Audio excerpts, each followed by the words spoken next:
parole de Dieu au sujet de la création de l'être humain, de l'humanité. Dieu, en ces temps derniers, a bien voulu augmenter l'intelligence afin de faciliter à l'humanité le discernement entre le faux Christ et le véritable Christ. Selon qu'il est écrit en 1 Jean chapitre 5, verset 20, « Il nous a donné l'intelligence pour connaître le véritable. » Fin de citation. En substance, voici résumé une portion de cette intelligence ajoutée à l'humanité pour lui permettre en cette fin des temps de la fin de mieux connaître ou simplement de connaître le véritable Christ. Lorsqu'un Adam va vers une Ève et qu'il y a fécondation, c'est parce que se rencontrent un gamète mâle et un gamète femelle, sous les auspices du Créateur. Séquentiellement, pour résumer, voici comment se présentent les choses schématiquement.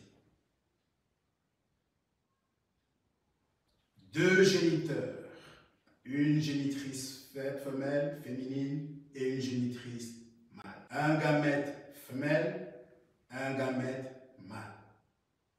Rencontre.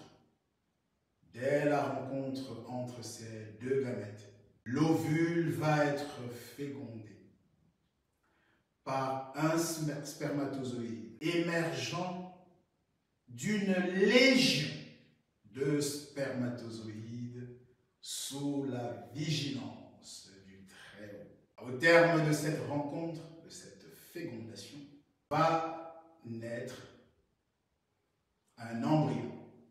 Et cet embryon va donner un fœtus de chair et de sang.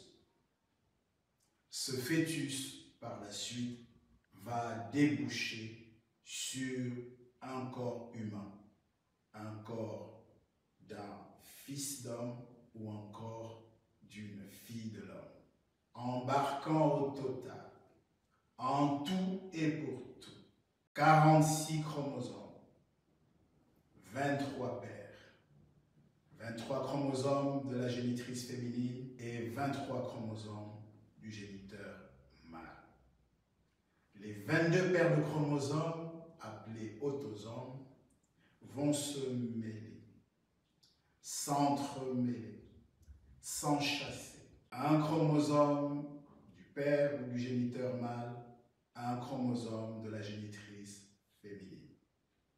Un chromosome du géniteur mâle, un chromosome de la génitrice féminine, et l'enchassement va continuer sur les 22 premières paires de chromosomes. La 23e et dernière paire de chromosomes s'appelle la paire de chromosomes sexuels, celle qui va conditionner le genre, le sexe.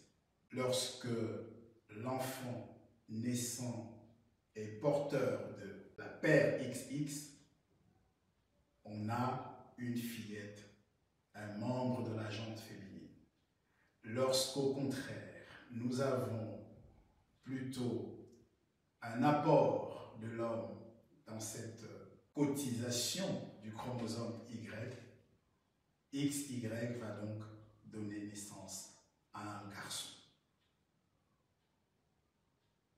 Il est important de bien noter que ces 46 chromosomes constituent ce qu'on appelle communément l'ADN humain, c'est-à-dire le code génétique de l'espèce humaine, qui est l'ensemble des informations permettant la fabrication des organes, leur croissance, leur développement, leur fonctionnement et leur bon maintien dans le